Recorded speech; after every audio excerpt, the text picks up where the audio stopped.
नमस्कार साथियों। आज हम आपको एक ऐसी सच्ची घटना सुनाएंगे जिसको आप सुनोगे तो आप भी दंग रह जाओगे। दोस्तों, धीरेन्द्र शास्त्री कथावाचक हैं जो कि हनुमान की कथा सुनाते हैं। तो उसी में से एक परिवार, जिसमें उस परिवार में 7 लोग उनकी कथा को सुनकर 26 तारीख को रात को वहां से निकलते हैं और बड़े आराम से इंतमाम से अपने वो घर जा रहे थे। और रास्ते में पंचकुला यानी कि उनके आश्रम से करीब 15-20 किलोमीटर गाड़ी आगे निकल पाई होगी और वो सुबह के टाइम पे वो गाड़ी को पंचकुला में लगा देते हैं और वहीं ठहरा देते हैं मार्केट में क्या, थोड़ा घर बने हुए थे, सुबह का टाइम था। तो उस गाड़ी के ऊपर कुछ ऐसे एंटीना वगैरह टाइप के लगे हुए थे। तो वहाँ जब गाड़ी को वो लगा देते हैं वो उसी में रेस्ट करने लगते हैं। तो आसपास के निकलने वाले लोग थे, वो गाड़ी लगी हुई है तो उस गाड़ी में शायद वो सो रहे होंगे। लेकिन एक बहुत बड़ा हादसा उनके साथ हो जाता है।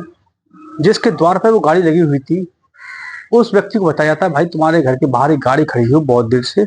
उसको फोन किया जाता है तो वह व्यक्ति वहां पर आता है और जब उस गाड़ी के मालिक को उसमें से जगाता है, उनसे कहता है भैया यहाँ पर गाड़ी मत खड़ी कीजिए। तो बोले भैया हम वहां से धीरेन्द्र शास्त्री के आश्रम से आ रहे हैं और हमें कथा सुनने के बाद होटल नहीं मिली थी, इसलिए गाड़ी मैंने यहीं साइड पे लगा के थोड़ा आराम कर रहे थे, इस तरीके कह रहे थे। तो उसके अभी थोड़ी देर में यहाँ से गाड़ी को हम निकाल लेंगे।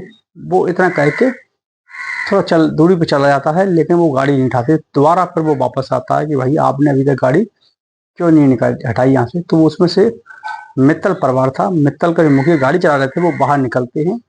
तो उनसे बातचीत होती है तो वो कहते हैं भैया हमारे पास बहुत बड़ा कर्जा है और हम लोग बहुत दुखी हैं और हम यहाँ अपनी जान गंवा देंगे।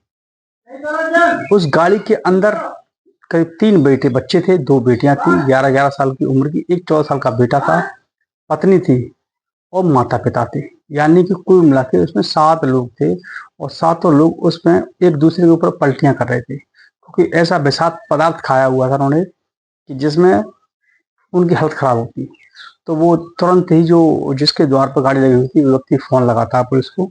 पुलिस 2 से 3 या 5 मिनट का लगती होगी, पुलिस वहां पहुंचती है तुरंत ही। अब वहां एम्बुलेंस को फोन किया जाता है तो एम्बुलेंस बताई जाती है करीब वहां पर उनको 45 मिनट पहुंचने में लग गई, पौन घंटा लग गया था। अगर वो सही समय पर पहुंच जाती तो शायद उसमें से कुछ लोगों की जानें बच सकती थी, लेकिन वो गाड़ी का इंतजार करते रहे।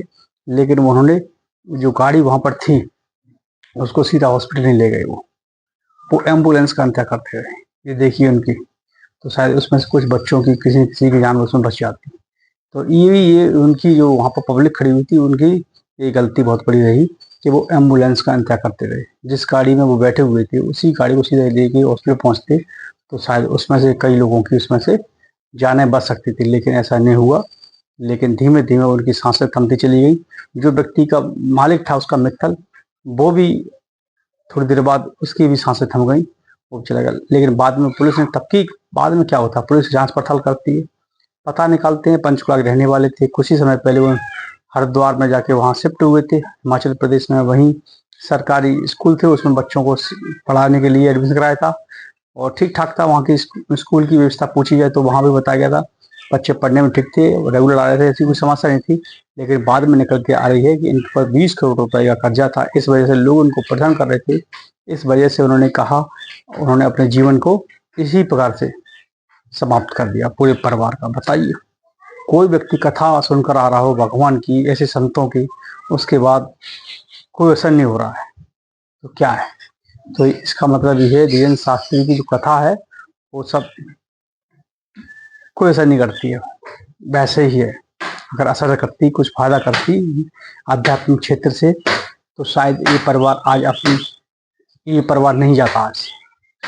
तो कुल मिलाकर आप खुद ही देख लीजिए किसका ज्ञान, कौन सी भक्ति है, कौन से ऐसे संत पृथ्वी पर है जिससे लोगों को राहत मिल सकती है। जहां जाने के बाद ऐसी परेशानियां टल सकती हैं, उनको रोका जा सकता है।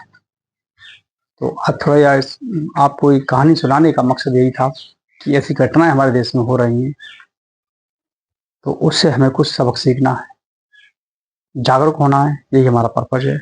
धन्यवाद।